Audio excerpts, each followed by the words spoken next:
नहीं रहनी चाहिए। चंपत राय का बयान दर्ज होना किस संदर्भ में से हम देखें? देखिए, न्यायिक प्रक्रिया और जांच प्रक्रिया, मैं तो ये कहूंगा संविधान के हर पहलू को भारतीय जनता पार्टी बखूबी निभाती भी है और उस निभाव को आगे बढ़ाने का कार्य आपने देखा होगा कि अयोध्या में हमारे योगी आदित्यनाथ जी जब वहां पहुंचे थे तो उन्होंने बड़े स्पष्ट और सीधे तरीके से ये कहा था कि किसी भी दूध का दूध और पानी का पानी होगा। और ये प्रारंभिक रिपोर्ट जो एसआईटी की हमारे सामने आई है, यह उसी बयान के हिसाब से आप हिसाब लगा सकते हैं कि न्यायिक प्रक्रिया, ये जांच प्रक्रिया किस प्रकार से आगे बढ़ रही है। और कोई भी इसमें इवन किसी छोटे बड़े का कोई मायने ही नहीं है। जो भी आरोपी दोषी करार होता है तो न्यायिक व्यवस्था के अनुसार उसको दंड प्रावधान भी है। तो किसी भी प्रकार का संशय जांच एजेंसियों पर करना और संविधान की नियमों, संविधान के ऊपर सवाल उठाने के बराबर है। लेकिन इधर अयोध्या में अल्टीमेटम दिया जाता है, उधर दिल्ली में मंथन हो रहा है, इसके क्या मायने हम निकाले? इसको क्या समझे कि सीधे चंपत राय जी दिल्ली पहुंच जाते हैं? अभी देखिए, अधिवक्ता महोदय ने बड़ा ही अच्छा अपनी न्यायिक प्रक्रिया के विषय में बताया कि यदि वहां के अधिवक्ताओं ने इस प्रकार का अल्टीमेटम दिया है, वह एक भगवान श्री राम के प्रति जो चीज निकल कर आई है वो एक गुस्सा है। और उन्होंने जो कहा है वो गुस्सा जो है वो अल्टीमेटम के रूप में आ रहा है। उनका जो गुस्सा है वो ना सिर्फ अल्टीमेटम बल्कि इस रूप में भी आ रहा है कि आरोपियों का अयोध्या में कोई केस ही नहीं लड़ेगा। बार एसोसिएशन ने ये तक कह दिया, जबकि हर किसी के पास अपना अधिवक्ता होना चाहिए क्योंकि अभी वो आरोपी है। सीधी सी बात है, कानूनी बात है, ये हर व्यक्ति समझता है।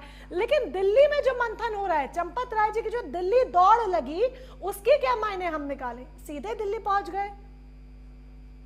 देखिए, दिल्ली जाना और वहां की इस विषय पर बात होना और उसका कोई स्पष्टीकरण मैं आपको बता दूं तो ये बहुत सारे विषय हो सकते हैं। जरूरी नहीं है कि इस विषय पर ही बात हो रही हो और वो किसी अन्य विषय पर भी इस विषय को लेकर पहुंचे होंगे। लेकिन ये बिल्कुल स्पष्ट है कि कोई भी दोषी, कोई भी आरोपी तब तक दोषी करार नहीं दिया जाना चाहिए जब तक उसके ऊपर आरोप सिद्ध नहीं हो जाते। दिल्ली में कोई मंथन नहीं चल रहा है इस बात को लेकर। दिल्ली में जो मंथन की बातें आ रही हैं, दिल्ली में यानी कि कोई मंथन नहीं चल रहा है। जो चंपत राय जी की दौड़ थी दिल्ली तक की, दिल्ली में कोई मंथन नहीं चल रहा है। संघ में किसी तरह की कोई उठापटक, कोई मंथन, कोई चर्चा नहीं है क्या? सब नॉर्मल है? देखिए, सब नॉर्मल है, तभी वो किसी विषय को लेकर गए होंगे। लेकिन हम ये कहते हैं इसी विषय पर चर्चा हो रही है तो ये कहना भी तो उचित नहीं। अच्छा, ठीक है। तो आपका यानी कि ये कहना है कि इस विषय को लेकर गए हैं, ये कोई जरूरी नहीं है। ठीक है, अभी इसको किस तरीके से देखते हैं? अब जब आक्रोश जो अयोध्या में सबका उमड़ कर आ रहा है, अल्टीमेटम दे दिया गया है, आगे क्या फैसला लिया है सरकार ने, संगठन ने, संघ ने? किस तरीके से स्थिति को संभालेंगे? जो आक्रोश इस तरीके से है कि अयोध्या में रहने नहीं चाहिए चंपत राय, गोपाल राय, अनिल मिश्रा विशेष तौर पर। देखिए, ये बिल्कुल स्पष्ट है कि मैं तो अब भी अन्य पार्टियों के लोग भी इस चर्चा में जुड़े हैं, लेकिन अचानक से ये भी सुनने में आ रहा है कि एक कांग्रेस का दल वहां पूजा अर्चना के लिए जाएगा। प्राण प्रतिष्ठा के समय तो वो लोग पहुंचे नहीं थे। लेकिन जो आप मेरे से सवाल कर रही हैं, मैं उसी पर मैं जवाब दे देता हूं। कांग्रेस वाली बात में समझी नहीं, जरा विश्लेषण कर दीजिए।